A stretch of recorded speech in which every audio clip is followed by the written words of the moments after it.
Ko'ngil sokin, ham dil sokin, osmon tinchdir. Vatan deya ko'ksi qalqon o'g'lonlar bor. Oriyat ham, jamiyat ham inson uchun. Mardlar ezgu niyatlarga ular nishon. Vatan deya bel bog'laydi harbiylari. Dov yuraklar elu xalq deb yashar har on. Mahalladan boshlanadi jasurlari.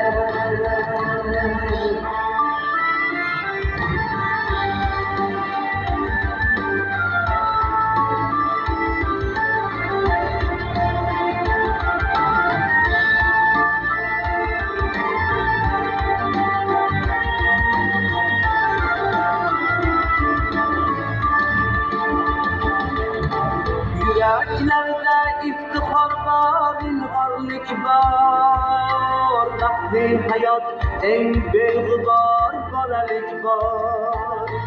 Yoshu keksa bir teksuyan vatanini, ko'ngillarda asli cheksiz go'zallik bor.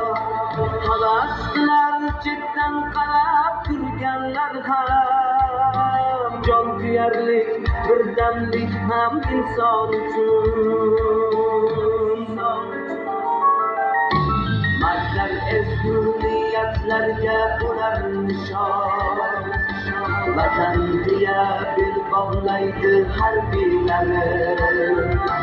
Dov yuraklar elu xalq deb yashar har on.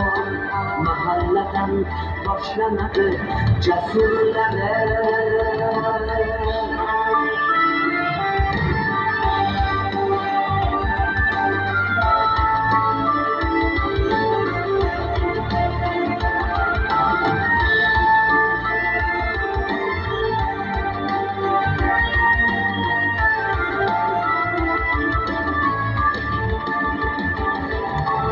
Bu vatanda ko'ngli ochiq odamlar bor. Yutuqlarga yutuq bo'lar qadamlar bor. Qarang qancha bu dunyoda olamlar bor. Yagona yurt, mehribon yurt bizlar uchun. O'zbekiston ona vatan inson uchun. Mardlar ezgu niyatlarga ular nishon.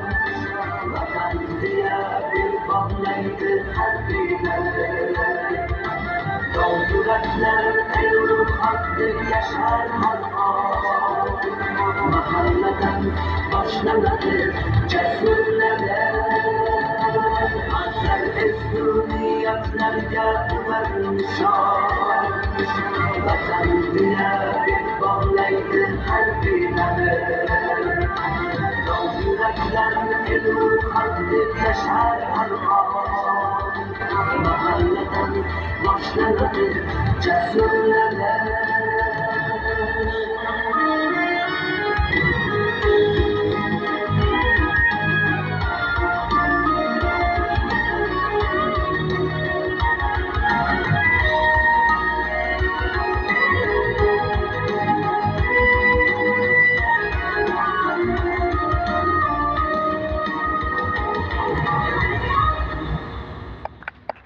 Selamat.